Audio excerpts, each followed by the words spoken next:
About 15 years ago, there was still a lot of malaria in the tribal villages in the interior of the countries. These are the Amerindian and Maroon villages. After the malaria decreased in the village communities, there was an emergence of a new priority risk population.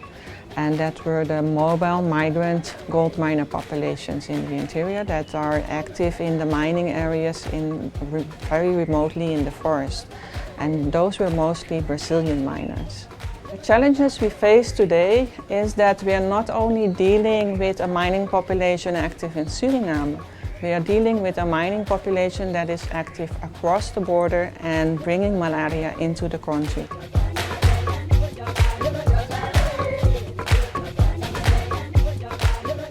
Aqui é uma fronteira, então os garimpeiros que trabalham do lado de lá, que se contaminam com malária, atravessam para cá.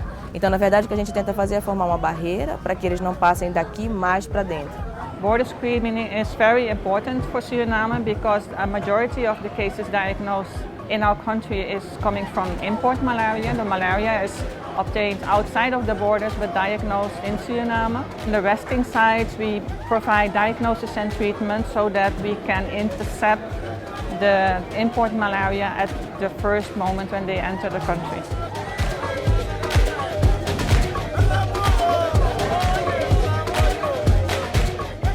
The malaria program provides treatment and diagnosis to everyone. It doesn't matter what nationality you have, it doesn't matter if you are registered in the country, it is free for all.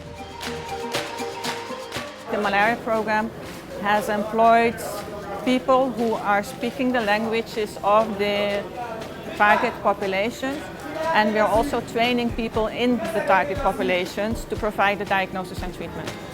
Besides the permanent malaria staff, we also work with volunteers in the different miners' communities. For example, the people we train to do the malaria diagnosis are people living and working in these areas. We train them to do the malaria diagnosis and offer treatment.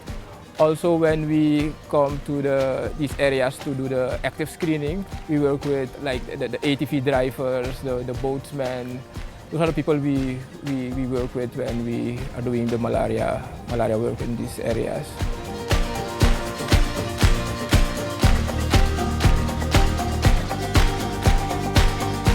We need a collaboration within the region to help us deal with the mobile migrant communities.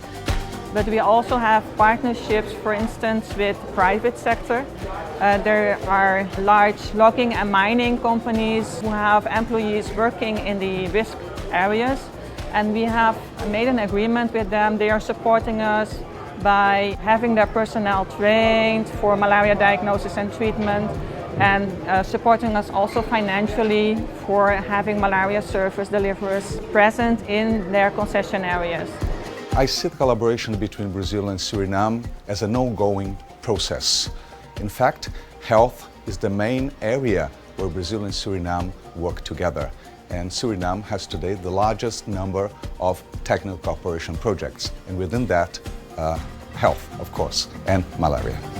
To have the partnership with Brazil, with French Guyana, but also with the donors and also with the internal, the national partners is very important to be able to reach elimination, and we hope to continue this even after elimination to maintain the country malaria free.